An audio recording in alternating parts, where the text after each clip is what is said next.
warahmatullahi wabarakatuh. Perkenalkan, nama saya Nur Amalina Wafi Aziza, mahasiswa Universitas Islam Negeri Sunan Ampel, Surabaya, Fakultas Usuluddin dan Filsafat, Prodi Akidah dan Filsafat Islam dengan NIM E91219093. Di sini saya akan menjelaskan tentang filsafat Al-Kindi yang terdiri dari biografi, buah karya, dan corak pemikirannya. Yang pertama, kita akan membahas biografi Al-Kindi. Nama lengkap Al-Kindi adalah Abu Yusuf Yakub Ibnu Ishaq Ibnu Sabbah Ibnu Imran Ibnu Muhammad Ibnu Asyas Ibnu Qais Al-Kindi. Namanya dinisbatkan Kinda sebagai kabilah terkemuka pra-Islam yang merupakan cabang dari Bani Kahlan.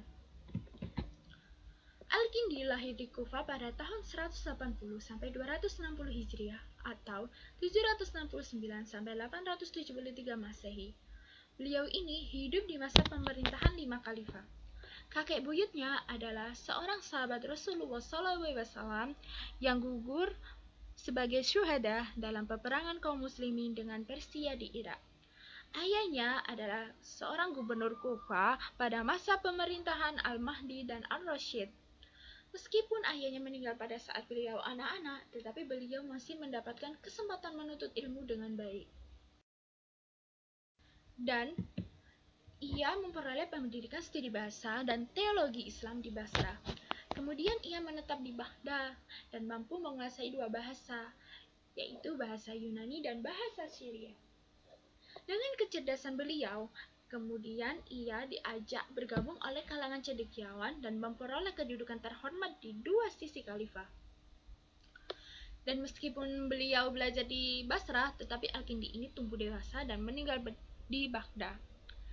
Pada wafatnya Al-Kindi ini, banyak para cendekiawan yang menyatakan bahwa wafatnya Al-Kindi pada tahun 252 Hijriah. Ada juga yang mengatakan 260 Hijriah.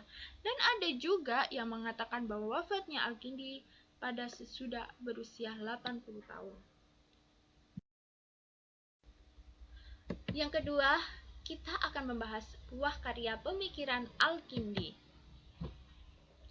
Karya Al-Kindi ini sulit ditetapkan jumlahnya, karena ada 2 faktor. Faktor pertama, adanya perbedaan pendapat tentang jumlah karya yang dihasilkan. Terlebih lagi, sebagian dari karangannya itu hilang. Faktor yang kedua, di antara karangan Al-Kindi yang sampai pada kita, ada yang memuat karangan-karangan lain yang diantaranya membahas tentang filsafat, logika, musik, dan aritmatika. Dan ini adalah beberapa karya-karya dari Al-Kindi. Yang pertama, kitab kimia Al-Itir atau Book of the Chemistry of Perfume. Yang kedua, kitab Fi Istimal Al-Adad Al-Hindi atau One the Use of the Indian Numerals. Yang ketiga, Risalah Fi Ilah Al-Fa'ilali Al-Madda wa Ai-Fazar atau Treatise on the Efficient Cause of the Flow and It. Yang keempat, kitab Asy-Syu'aat atau Book the Rise. Yang kelima, The Medical Formulary or Acrobadim of Al-Kindi dari jamahan Levi Martin pada tahun 1966. Yang keenam, Al-Kindi Metaphysics, A Treatise of Yaqub Ibnu Ishaq Al-Kindi, Treatise on Free Philosophy atau Fi Al-Falsafah Al-Ula, terjemahan Alfred L. Ivry pada tahun 1974. Yang ketujuh, Al-Kindi Treatise on Cryptanalysis, terjemahan M. Mariyati, Y. Mir Alam, dan M. H. At-Tayyin pada tahun 2003. Yang kedelapan, kitab Al-Kindi ila Al-Mutasim Billahi fi Al-Falsafah Al-Ula, karya yang merangkum pemikiran Al-Kindi tentang filsafat pertama. Dan yang terakhir, yaitu yang ke-9, adalah kitab Al-Falsafah Al-Dakilah wa Al-Masail Al-Mantiqiyah wa Al-Muqtasa wa Mafawqa At-Tabi'iyah, karya yang berhubungan dengan pengenalan filsafat persoalan logika dan metafisika.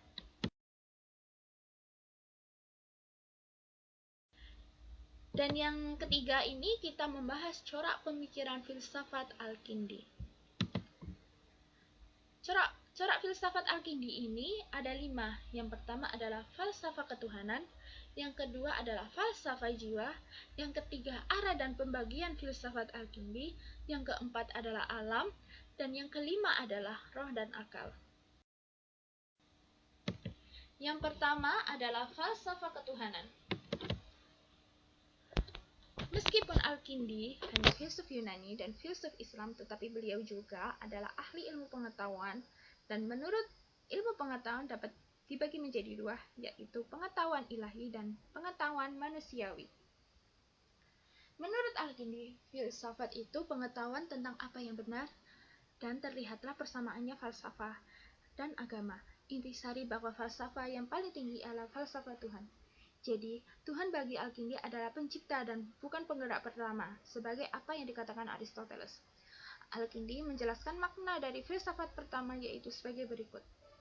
Pengetahuan tentang sebab pertama sesungguhnya disebut filsafat pertama, karena filsafat-filsafat lainnya terkandung dalam pengetahuannya.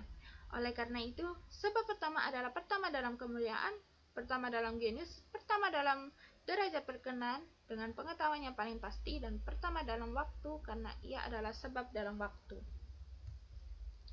Yang kedua adalah falsafah jiwa. Jiwa dipandang intisari dari manusia dan filsuf-filsuf Islam. Menurut Al-Kindi, roh tidak tersusun, tetapi mempunyai arti penting mulai dari sempurna. Substantif berasal dari Tuhan. Hubungan roh dan Tuhan sama halnya dengan cahaya dan matahari. Ada 2 macam pengetahuan menurut Al-Kindi, yaitu pengetahuan panca indera dan pengetahuan akal pada hakikat manusia. Pengetahuan merupakan emansi, karena roh adalah cahaya dari Tuhan dan dapat menangkap ilmu-ilmu pada Tuhan. Akan tetapi, kalau rohnya kotor, maka tak dapat menerima pengetahuan yang dipancarkan oleh cahaya yang berasal dari Tuhan. Dan menurut Al-Kindi sendiri, akal itu ada 3 macam, yaitu akal yang bersifat potensial, akal yang telah keluar dari sifat potensial menjadi aktual, dan akal yang telah mencapai tingkat kedua dari aktualitas.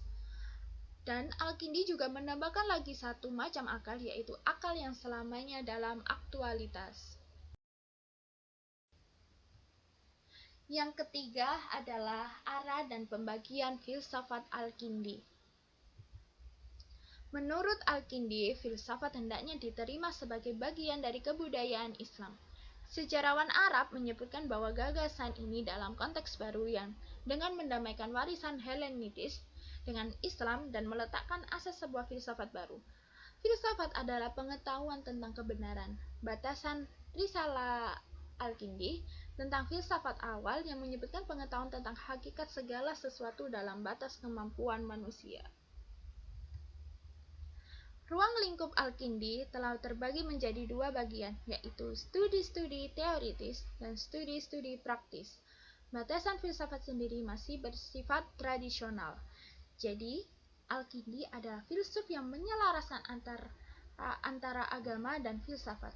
Ia juga memberikan 2 pandangan, yaitu mengikuti jalur ahli logika dan memfilsafatkan agama, dan memandangkan agama sebagai sebuah ilmu ilahiyah dan menempatkan di filsafat. Yang keempat adalah alam. Alam menurut Al-Kindi adalah benda-benda fisika yang terdiri dari materi dan bentuk dan bergerak dalam ruang dan waktu. Jadi materi, bentuk, ruang, dan waktu merupakan unsur dari setiap fisik. Kehebatan Al-Kindi dalam menggali alam adalah sebagai berikut.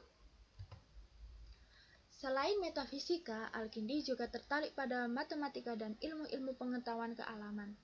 Usahanya untuk mengkaji seluruh spektrum ensiklopedia ilmu membuktikan dirinya sebagai pengikut Aristoteles yang sebenarnya. Bahkan dalam hal kecenderungan kukuhnya pada matematika, ia melampaui Aristoteles. Ia menulis sebuah risalah berjudul That Philosophy Cannot Be Accurately Explained in Knowledge of Mathematics. Kegemarannya dalam matematika juga ditandaskan dalam risalahnya, Risalah fi Hudu al-Asya. Sebagai besar definisi diungkapkan dengan cara ganda, yaitu secara fisis atau min jihad atau dan secara matematis min jihad atau lim. Dalam bidang matematislah ia menunjukkan otoritas terbaik sebagai guru.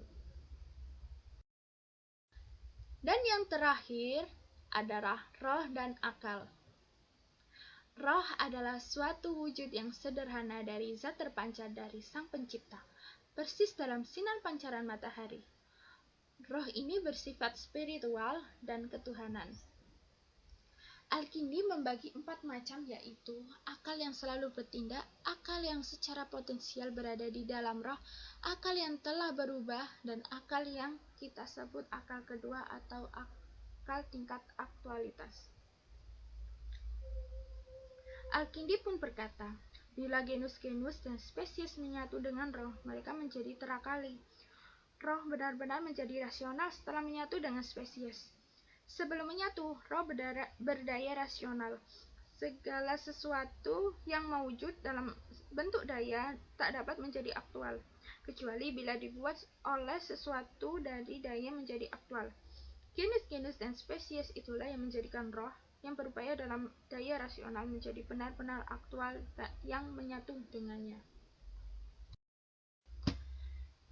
Dan berikut ini adalah referensi-referensi yang saya gunakan dalam memahami filsafat Al-Kindi.